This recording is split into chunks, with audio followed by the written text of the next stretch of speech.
Afrique. Bonjour à tous et bienvenue dans Washington Forum, un Washington Forum consacré aux élections américaines. Nous suivons la Convention nationale des Républicains grâce notamment à l'un de nos envoyés spéciaux, Nicolas Pinault, depuis Cleveland. Bonsoir Tatiana, bonsoir à tous. VOA Afrique en direct de Cleveland dans l'Ohio pour la Convention républicaine. Vous l'avez dit, depuis lundi, VOA vous fait suivre les débats politiques, les à côté de cet événement politique majeur dans la vie politique américaine. En novembre prochain, on votera pour la présidentielle et pour le Parti républicain, Donald Trump sera sur le bulletin de vote. Donald J. Trump has been selected as the Republican Party nominee for President of the United States. Donald Trump, officiellement désigné comme le candidat du Parti républicain, déjouant tous les pronostics. Qui est le milliardaire new-yorkais? Quel est le programme de cet outsider qui parle fort et bouscule la scène politique américaine? Le Parti républicain ressort-il uni après cette convention de Cleveland? Décryptage dans ce Washington Forum.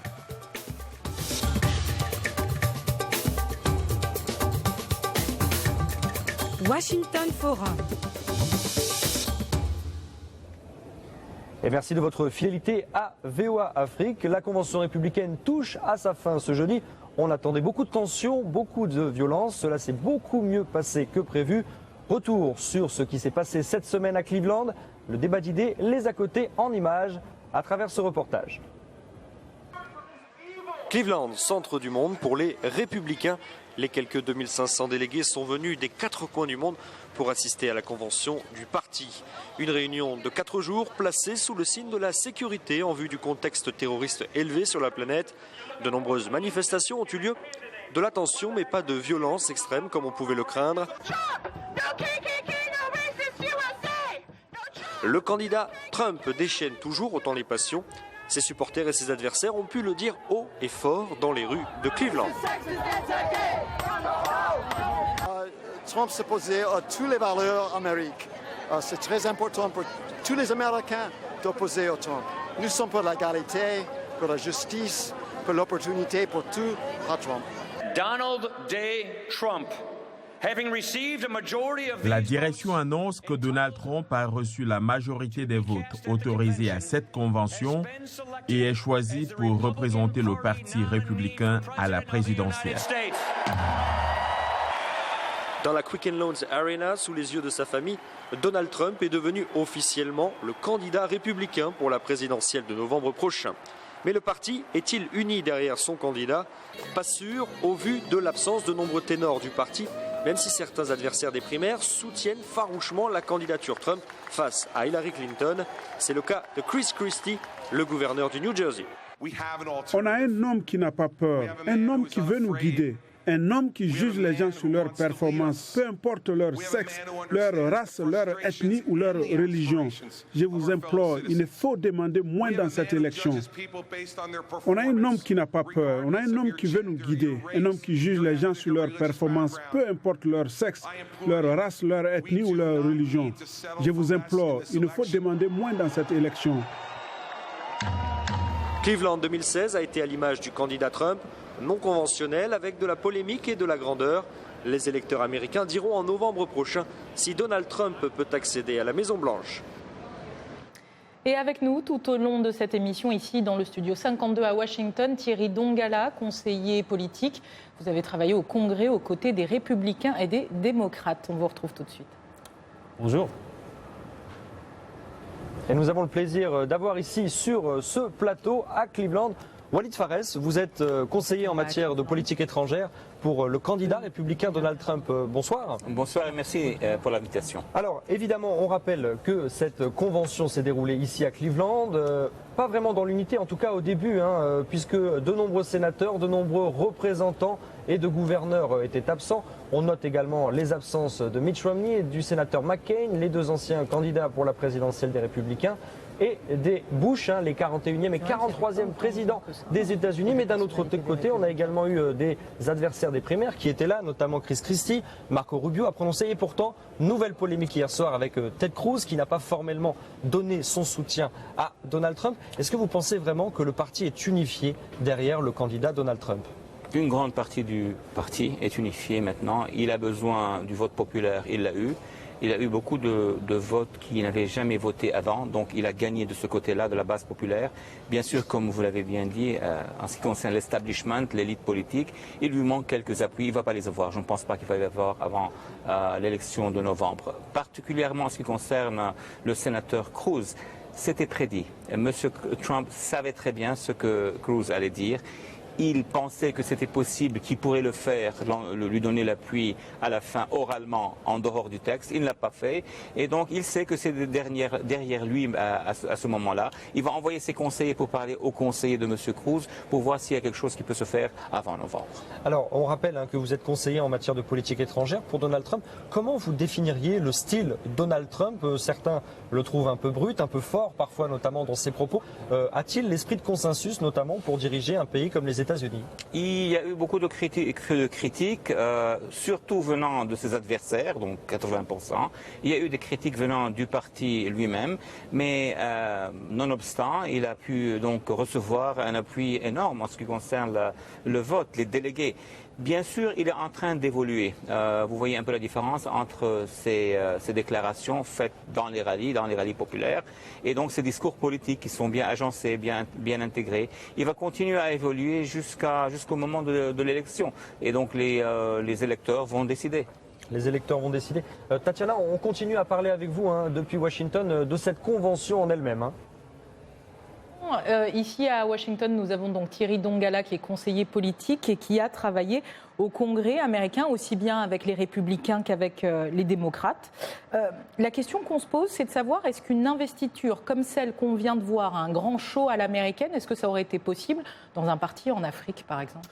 Est-ce que ça inspire? Bon, pour l'instant, je ne pense pas trop, parce que ce qu'on voit, tel qu'on a vu dans le journal, il y a des partis très compétitifs à l'intérieur du parti qui ont été donnés des voix. Ils ont eu leur chance pour lutter pour la plateforme. Mais en Afrique, pour l'instant, il n'y en a pas trop qui sont aussi ouverts. Les seuls pays que je peux penser, peut-être Botswana ou d'autres comme ça. Mais est-ce que les personnalités africaines sont venues à cette convention républicaine? On sait que pour la convention démocrate, il y en aura. Mais est-ce que là, il y avait justement des personnalités africaines qui se sont dit allons voir ce que Trump fait? Malheureusement, selon mes enquêtes, non. Mais il y a beaucoup de représentants, des personnalités africaines qui sont là, qui font attention des développements du plateforme républicain.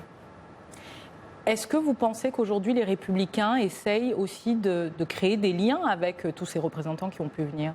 Au moment où c'est des histoires de business et d'affaires, oui. La façon que les républicains voient l'Afrique, c'est plus vers le commerce et moins comme les démocrates au niveau d'affaires politiques, des droits de l'homme et tout cela. Donc si c'est pour le business, les républicains se tourneront vers le continent? Vraiment, oui.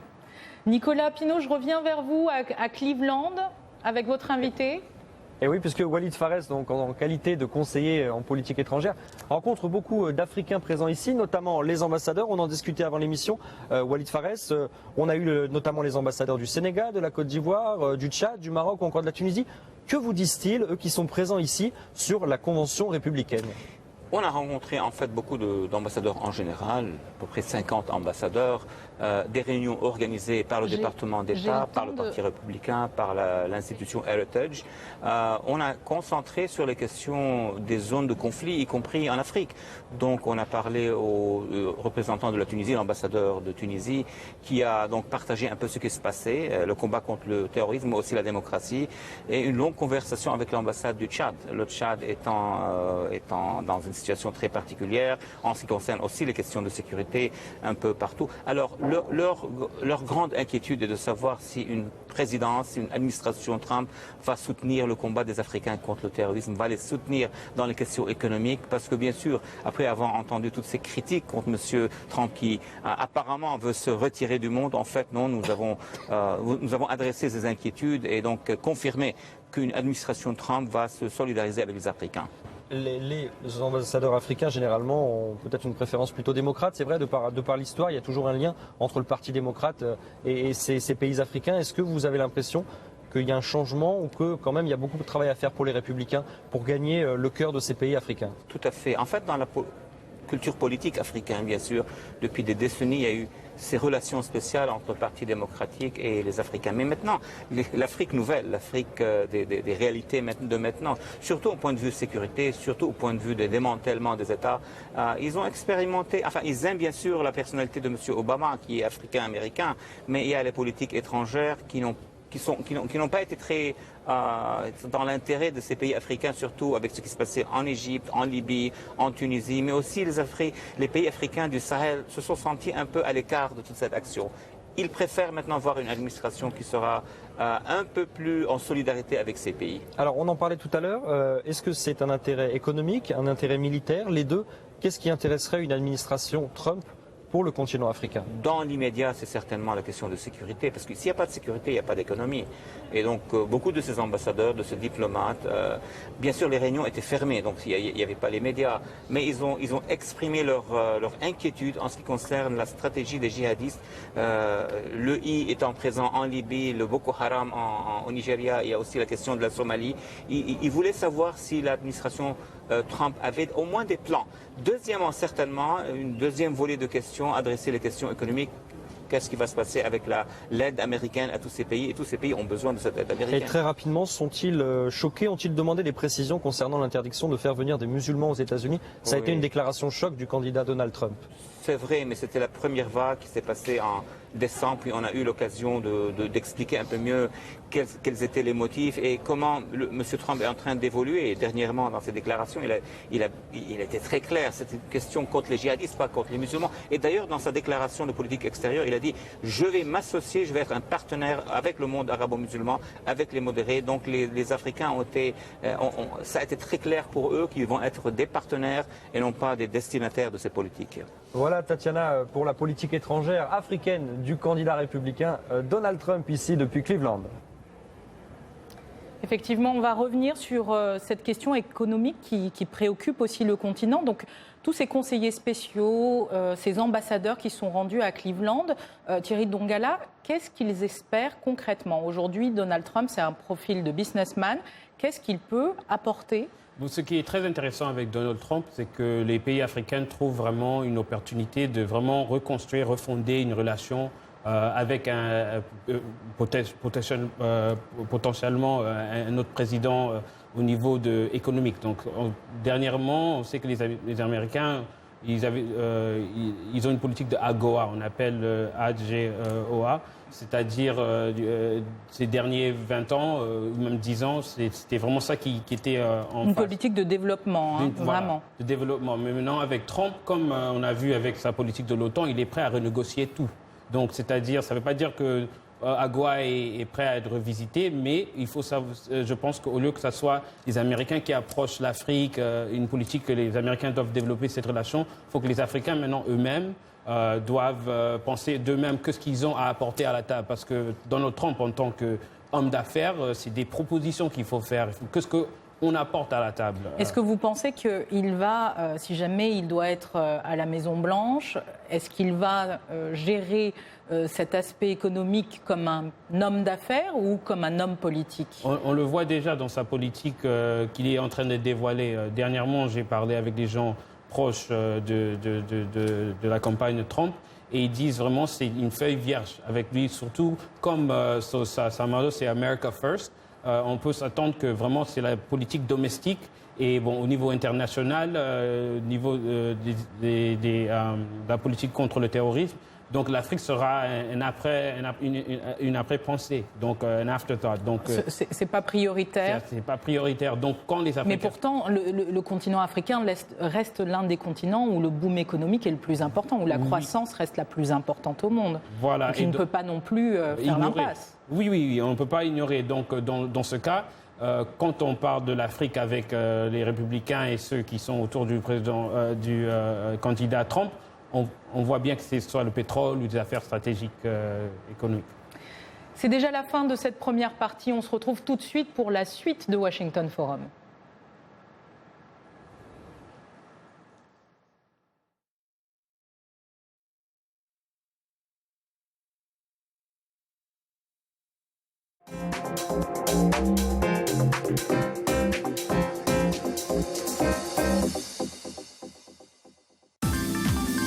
La VOA sur votre portable avec l'application Mobile Streamer. Écoutez nos programmes n'importe où, quand vous le voulez. C'est gratuit avec Internet. L'application est disponible sur iPhone ou Android. Ou alors, composez les numéros de téléphone suivants. VOA Afrique, 24 heures sur 24, sur votre portable.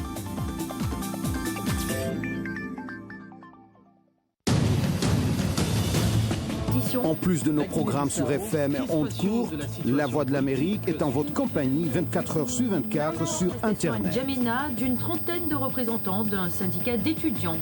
Notez notre nouvelle adresse voaafrique.com. Tous les derniers développements sur l'actualité africaine et mondiale. Reportages photos et vidéos et vos commentaires sur voaafrique.com. À tout de suite. Vous et nous, c'est votre émission. Une émission qui parle de vous, mais aussi de nous. Un nouveau regard sur l'Afrique et les États-Unis. Tout ce qui nous passionne et donc nous rapproche. Racontez-nous vos histoires. Et nous vous raconterons les nôtres. Vies africaines. Vie américaine. Vous et nous, c'est ce que nous avons en commun. Et aussi ce que nous apprenons les uns des autres. La vie. Vous et nous. Vous et nous. Ensemble. De retour dans ce Washington Forum, dans cette deuxième partie, toujours au cœur de la convention républicaine qui a officiellement investi Donald Trump, candidat à l'élection présidentielle de novembre prochain. Il y a 6 mois, les experts prédisaient pourtant la mort politique de Donald Trump. Maintenant, ils se demandent ce qui pourrait l'arrêter et comment. Qui est l'irrévérencieux milliardaire aux envolées populistes que certains voient déjà comme le prochain président des États-Unis, Nicolas Pinault? Longtemps, les adversaires de Donald Trump ont cru que le milliardaire new-yorkais ne serait qu'un épiphénomène dans cette campagne. L'homme d'affaires a déjoué tous les pronostics et a survécu aux primaires de son parti. Son atout principal, être un homme hors du système qui n'a jamais occupé de fonction politique. Il rassure une Amérique qui s'agace du politiquement correct et de la bureaucratie de Washington.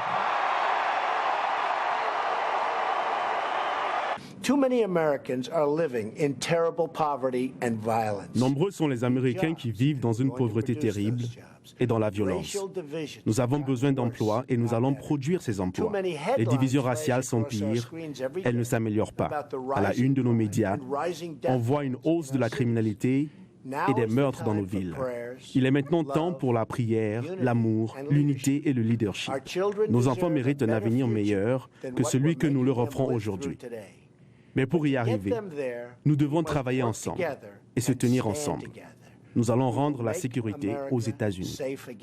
Mais Trump, le candidat, déchaîne les passions dans son propre camp. Ses positions en matière d'immigration ou sur les musulmans ont provoqué de vives réactions. Donald Trump, 70 ans, s'en moque. Lui, le fils d'un riche entrepreneur qui a tout réussi dans les affaires et dont la fortune est aujourd'hui estimée à près de 4,5 milliards de dollars par le magazine américain Forbes. Nous devons rejeter les campagnes de peur et d'intimidation menées par les puissantes entreprises, les médias et les dynasties politiques. Ceux qui ont truqué le système pour leurs bénéfices sont prêts à tout pour que rien ne change. Ceux qui ont truqué le système soutiennent Hillary Clinton parce qu'ils savent que tant qu'elle sera au pouvoir, rien ne va changer.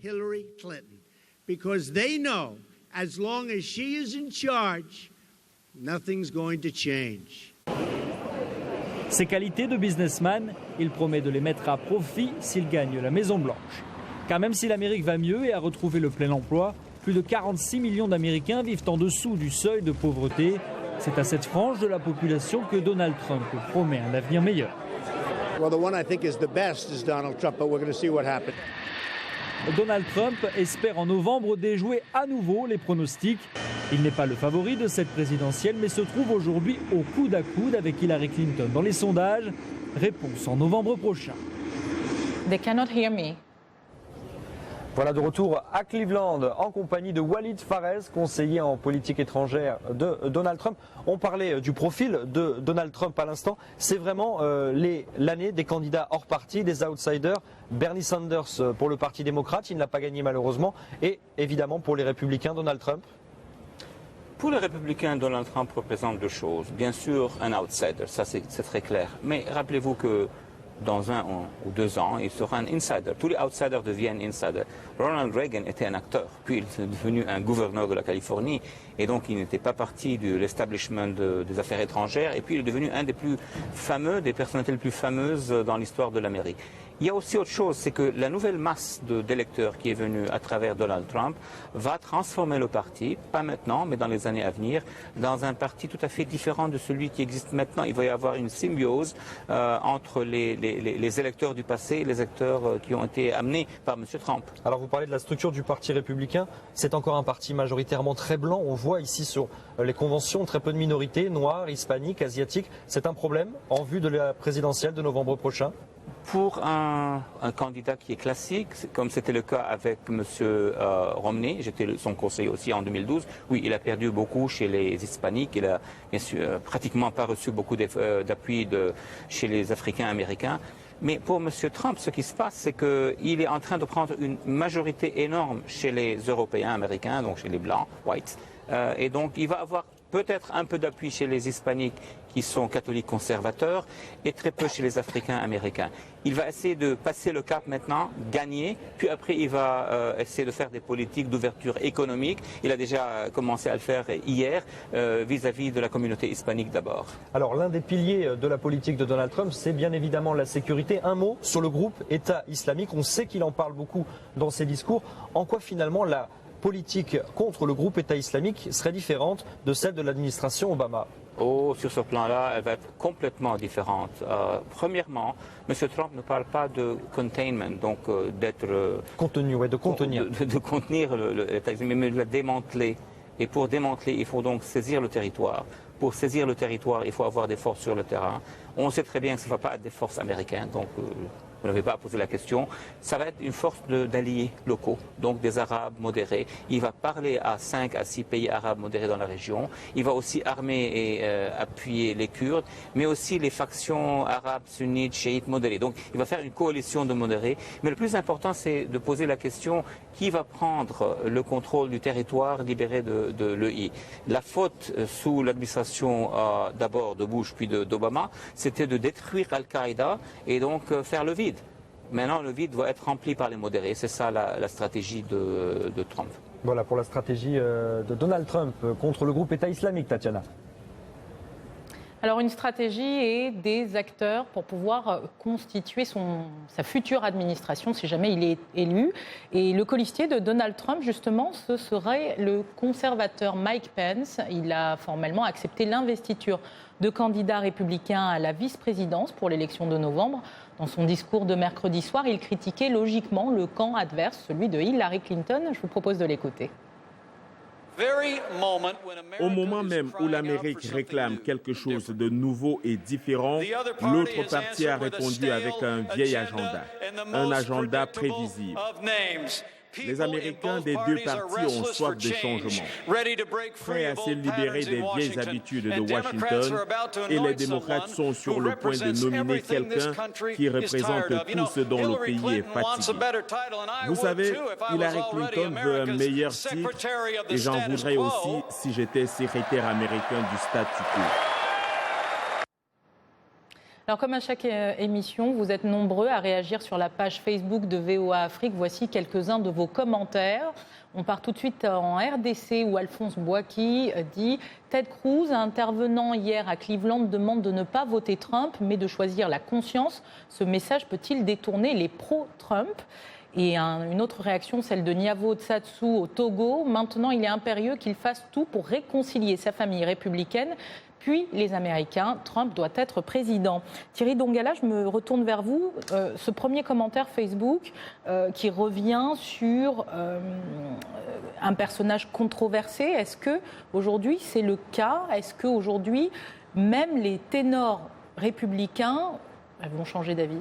Non, pour l'instant, on ne voit pas que ça trouble trop le camp Trump parce que c'est une question d'unité dans le parti. Et donc, comme Trump, il arrive à contrôler le message et contrôler l'agenda, ça ne trouble pas trop, ça en fait crée un show.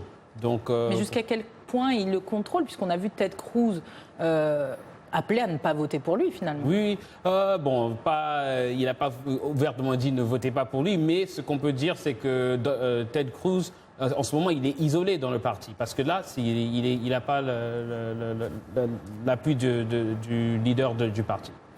Demain, on imagine Donald Trump à la Maison-Blanche, dans le bureau ovale.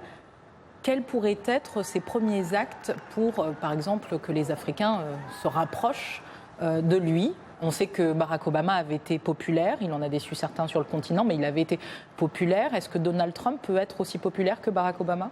Bon, premièrement, on peut dire que tous ceux qui sont autour de Trump disent, et même nous, en tant que public, on sait que personne ne sait quoi à s'attendre du côté de Trump, mais on sait que Donald Trump déjà a fait des briefings à la Convention des Républicains, les 100 premiers jours, c'est les affaires. Donc, si les Africains veulent s'approcher avec le régime Trump, il faut commencer déjà à penser quelles sont les affaires qu'on peut apporter au niveau du commerce entre Afrique et États-Unis.